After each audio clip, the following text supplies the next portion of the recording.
ये स्टोरी है राजा रघुवंशी और उसकी पत्नी सोनम की, जो पिछले दिनों हनीमून पे मेघालय घूमने गए थे।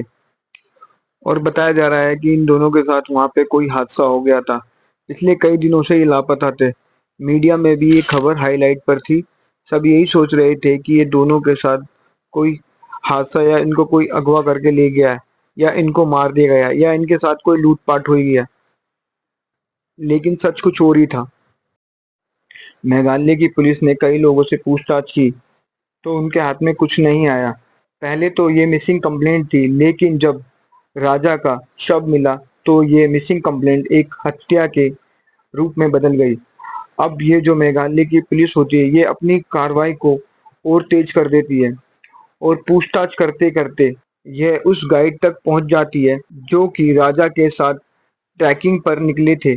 गाइड बताता है कि उस दिन राजा मेरे साथ था और उसके साथ 3 लोग भी थे जो हिंदी में बात कर रहे थे। तो पुलिस अपनी इन्वेस्टिगेशन यहाँ से शुरू कर देती है कि मेघालय जैसे राज्य में हिंदी बोलने वाले वो 3 लोग कौन थे। तो पुलिस वहाँ के आसपास के सीसीटीवी फुटेज को चेक करने लग जाती है, खंगालने लग जाती है, कम से कम 50 किलोमीटर तक की रेंज तक।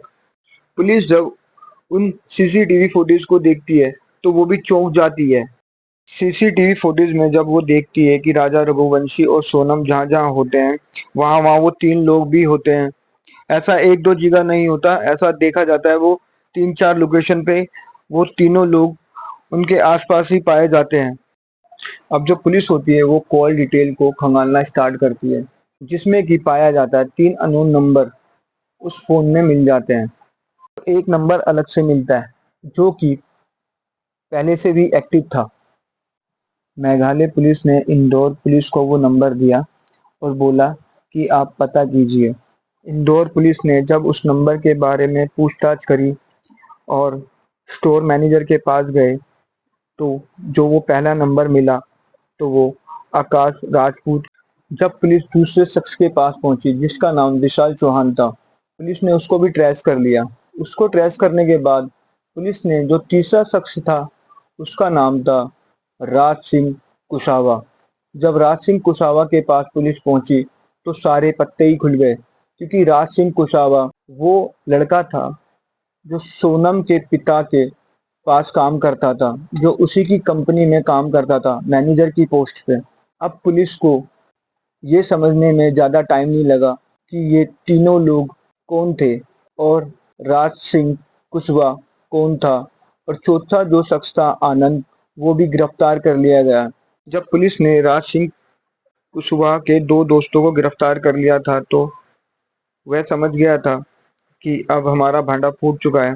तो उसने सोनम को भी इत्तला कर दी थी। उसने सोनम को भी बता दिया था कि जो हमने राजा को मारने के लिए जो लड़के भेजे थे वो पकड़े गए हैं और अब हमारा भांडा फूट चुका है।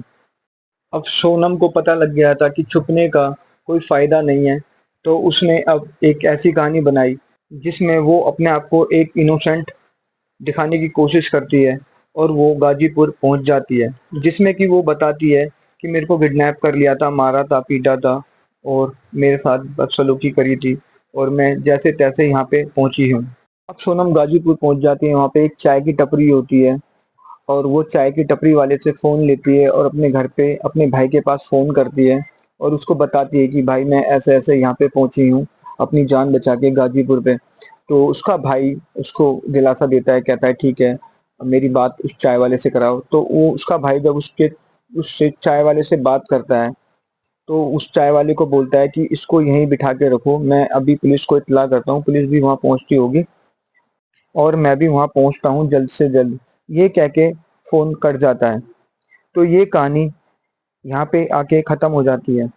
अगर सोनम को शादी नहीं करनी थी तो वो अपनी फैमिली को मना कर देती कि मेरे को शादी नहीं करनी है। अगर ये शादी जबरदस्ती हो भी गई थी तो वो अपने पति को डाइवोर्स दे देती, तलाक दे देती। हत्या जैसे अपराध को अंजाम देने की क्या जरूरत थी। इससे एक जिंदगी नहीं, कई जिंदगियां खराब होती हैं। और जैसे कि आपने देखा, सोनम की जिंदगी खराब हुई, उसके बॉयफ्रेंड की जिंदगी खराब हुई, उसके जो 3 दोस्त थे उनकी भी जिंदगी खराब हो गई हमेशा के लिए। तो ध्यान रखें, हमेशा फैसला सही लें। गलत फैसला लेने से कई जिंदगियां खराब हो जाती हैं। जैसा कि आपने इस स्टोरी में देखा है। धन्यवाद। आज की स्टोरी में इतना ही। नमस्ते। Thank you. हम आगे भी आपके लिए लेके आते रहेंगे द रियल स्टोरी में ऐसी स्टोरियाँ।